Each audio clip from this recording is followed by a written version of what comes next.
1945 की एक सर्द क्रिसमस की रात, अमेरिका के वेस्ट वर्जीनिया का एक छोटा सा शहर। हर तरफ खुशी और उमंग का माहौल था, लेकिन एक घर था जहां खुशियों का यह जश्न जल्द ही एक ऐसे खौफनाक हादसे में बदल गया जिसे आज भी याद किया जाए तो रूह कांप उठती है। यह कहानी है जॉर्ज सॉडर और उनकी पत्नी जेनी सॉडर की, जो अपने 10 मासूम बच्चों के साथ क्रिसमस सेलिब्रेट कर रहे थे। हर चेहरा खुशी से चमक रहा था, एक हंसता खेलता परिवार जो उस रात दुनिया से बेखबर अपने लम्हों में खोया हुआ था। लेकिन उन्हें क्या पता था कि ये रात उनकी जिंदगी को हमेशा के लिए बदल कर रख देगी। रात का करीब 1 बजा था। अचानक घर में आग भड़क उठती है। आग इतनी तेजी से फैलती है कि जॉर्ज और जेनी के पास समय नहीं था। वे 5 बच्चों को जैसे तैसे घर से बाहर निकालने में कामयाब होते हैं, लेकिन ऊपर के कमरे में सोए उनके 5 बच्चों का कोई अता पता नहीं था। घंटों की मशक्कत के बाद आग बुझती है, लेकिन जब घर की राख को खंगाला गया तो वहां से न तो बच्चों के शरीर की कोई हड्डी मिली और न ही कोई और निशान। क्या वे आग में जलकर राख हो गए थे,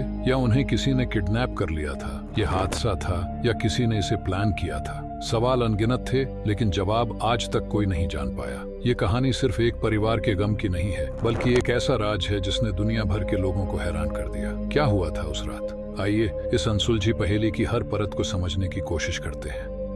जॉर्ज सॉडर एक मेहनती इतालवी प्रवासी था, जो इतालवी तानाशाह बेनिटो मुसोलिनी का सख्त विरोधी था। यही वजह थी कि उसने इटली छोड़कर अमेरिका में बसने का फैसला किया। मुसोलिनी के खिलाफ खुलकर बोलना जॉर्ज के लिए खतरनाक हो सकता था, लेकिन उसने कभी डर नहीं दिखाया। अमेरिका में जॉर्ज ने ट्रकिंग का बिजनेस शुरू किया और अपनी मेहनत से एक अच्छा जीवन बनाया। उसके पास अपना घर था और उसकी पत्नी जेनी सॉडर एक समर्पित गृहिणी थी, जो अपने बच्चों को प्यार और अनुशासन के साथ संभालती थी। 24 दिसंबर 1945 क्रिसमस का दिन था। सॉडर परिवार के बच्चे अपने नए खिलौनों के साथ खेलते हुए बेहद खुश नजर आ रहे थे। जैसे जैसे रात गहराई, ऊपर के कमरे में 5 बच्चे अपने बिस्तरों पर सोने के लिए चले गए। रात करीब 1 बजे जेनी सॉडर को घर के अंदर धुएं की गंध महसूस हुई। घबराई हुई जेनी देखने गई तो पता चला कि रसोई में किसी वजह से आग लग चुकी है। जल्दबाजी में जॉर्ज और जेनी अपने 5 बच्चों को लेकर घर से बाहर निकलने में कामयाब हुए, लेकिन ऊपर के कमरे में सोए 5 बच्चे अंदर ही फंसे रह गए। जॉर्ज ने अपने बच्चों को बचाने की हर संभव कोशिश की।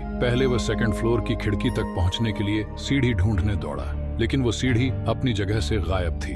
फिर उसने अपने कोयले के ट्रक का इस्तेमाल करने की सोची ताकि खिड़की तक पहुंच सके, लेकिन हैरानी की बात यह थी कि उसके दोनों ट्रक भी उस वक्त अचानक काम नहीं कर रहे थे। जो लोग वहां मौजूद थे उन्होंने फायर डिपार्टमेंट को कॉल करने की कोशिश की, लेकिन दुर्भाग्य से किसी ने फोन नहीं उठाया। किसी तरह फायर चीफ से संपर्क हुआ भी तो फायर ब्रिगेड मौके पर हादसे के 7 घंटे बाद पहुंची। उस वक्त तक सबको यही लग रहा था कि आग ने 5 बच्चों को अपनी चपेट में ले लिया और वे अब इस दुनिया में नहीं रहे। लेकिन मामला उतना साधारण नहीं था जितना दिख रहा था। अगली सुबह जब जांच शुरू हुई तो अधिकारियों ने बताया कि आग में बच्चों के शरीर जलकर खत्म हो गए। केस को इस बयान के साथ बंद कर दिया गया, लेकिन यह बात किसी की समझ में नहीं आई। वैज्ञानिक रूप से देखा जाए तो इंसानी हड्डियां 800 डिग्री सेल्सियस के तापमान में भी पूरी तरह राख नहीं बन सकती। खासकर हड्डियों के वो हिस्से जिनमें कैल्शियम होता है, जैसे दांत, वो तो भट्टी में भी नहीं जलते। फिर ये कैसे हो सकता है कि सॉडर परिवार के 5 बच्चों की न कोई हड्डी मिली न कोई दांत? बाद में फॉरेंसिक जांच से ये साफ हो गया कि आग का तापमान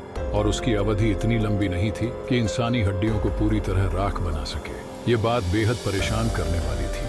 यही वजह थी कि सॉडर परिवार ने इस इन्वेस्टिगेशन रिपोर्ट को तुरंत खारिज कर दिया। इन्वेस्टिगेशन टीम ने आग लगने की वजह किचन में शॉर्ट सर्किट को बताया, लेकिन जॉर्ज सॉडर को यह बात मानने में हिचक थी। उनका कहना था कि हाल ही में उन्होंने पूरे घर की वायरिंग को नया करवाया था और इसमें किसी भी तरह की खामी की गुंजाइश नहीं थी। जॉर्ज ने हादसे के उन पलों को याद करने की कोशिश की तो कुछ ऐसी बातें सामने आईं जो किसी गहरी साजिश की ओर इशारा कर रही थी। उन्होंने बताया कि आग लगने के वक्त जब उन्होंने फायर ब्रिगेड को कॉल करने के लिए फोन उठाया तो पता चला कि फोन की लाइन काम नहीं कर रही थी। बाद में जांच में यह बात साबित हुई कि सॉडर परिवार के घर की फोन लाइन बाहर से किसी ने काटी थी। ये बात फोन लाइन के कटे हुए किनारों से साफ हो गई। अगर लाइन टूटती तो उसके किनारे खुरदरे होते, लेकिन यहाँ किनारियां बिल्कुल स्मूथ थीं, जो साफ तौर पर दिखा रही थीं कि इसे प्लायर का इस्तेमाल करके काटा गया था।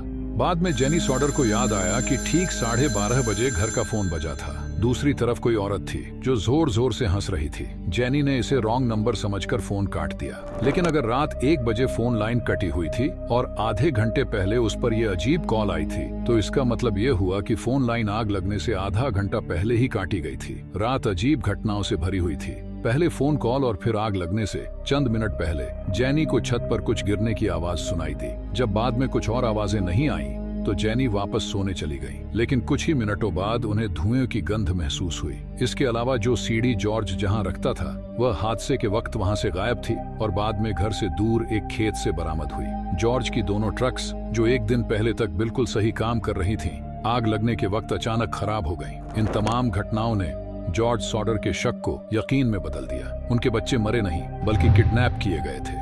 पर आखिर इतने शोर में बच्चों को कोई लेकर कैसे भाग निकला? जब इन्वेस्टिगेशन के जवाब सवालों के बराबर नहीं थे तो कई थ्योरीज उभरने लगी। इस हादसे से कुछ महीने पहले जॉर्ज सॉडर के पास एक इंश्योरेंस एजेंट आया था।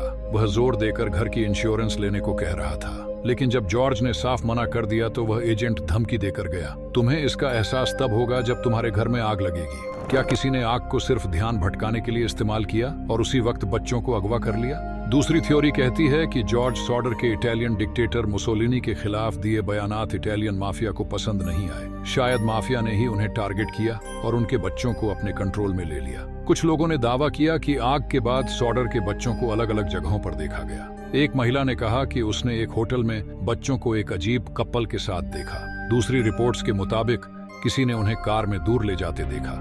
जितनी थ्योरी उतनी बातें, लेकिन सच क्या है?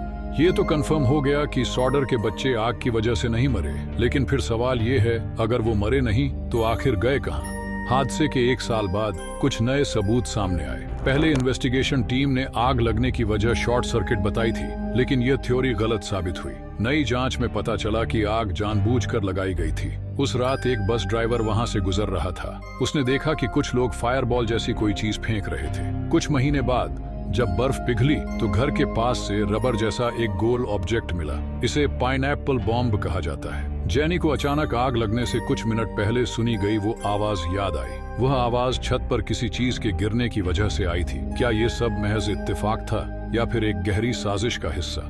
शायद वो वही पाइनएप्पल बॉम्ब था। जॉर्ज और जेनी ने अपनी पूरी जिंदगी इस मिस्ट्री का जवाब ढूंढने में लगा दी। उन्होंने कोई कसर नहीं छोड़ी और हर संभव सुराग को फॉलो किया। उन्होंने एक बड़ा बिलबोर्ड बनवाया जिसमें गुमशुदा बच्चों की तस्वीरें और इनाम का वादा किया गया। करीब 20 साल बाद 1960 के दशक में जेनी को एक चिट्ठी मिली। इस चिट्ठी में एक आदमी की तस्वीर थी जो उनके बेटे लोइस से काफी मिलता जुलता था। चिट्ठी में सिर्फ इतना लिखा था, Lois Sauder, I love brother Frankie. क्या वाकई ये लेटर गुम हो जाने वाले 5 बच्चों में से एक ने लिखा था या फिर यह सिर्फ एक प्रैंक था? जॉर्ज और जेनी ने सच का पता लगाने के लिए एक प्राइवेट डिटेक्टिव को हायर किया, लेकिन लुइस सॉडर का कोई अता पता नहीं मिला। साल दर साल बीतते गए, लेकिन यह मिस्ट्री कभी सुलझ नहीं पाई। 1969 में जॉर्ज सॉडर का इंतकाल हो गया। उनके बाद जेनी और उनके बाकी बचे बच्चे अपने मिसिंग भाई बहनों के बारे में जवाब ढूंढने की कोशिश करते रहे। जॉर्ज की मौत के बाद जेनी ने फैमिली का घर नहीं छोड़ा। उसने घर के चारों तरफ फेंसिंग लगाई और नए कमरे बनवाए। अपनी जिंदगी के बाकी दिनों में वह गम की वजह से हमेशा काले कपड़े पहनती रही। 1989 में जेनी की मौत के बाद फैमिली ने आखिरकार वह पुराना और घिस चुका बिलबोर्ड उतार दिया जो मिसिंग बच्चों के लिए लगाया गया था। क्या सॉडर बच्चे किसी ट्रेजेडी का शिकार हुए या फिर वे किसी बड़ी साजिश का हिस्सा बने? ये एक ऐसा राज है जो शायद कभी सुलझ नहीं पाएगा। उम्मीद है कि ये वीडियो आपको पसंद आई होगी। इसे भरपूर लाइक और शेयर करना ना भूलें। मिलते हैं अगली शानदार वीडियो में। धन्यवाद।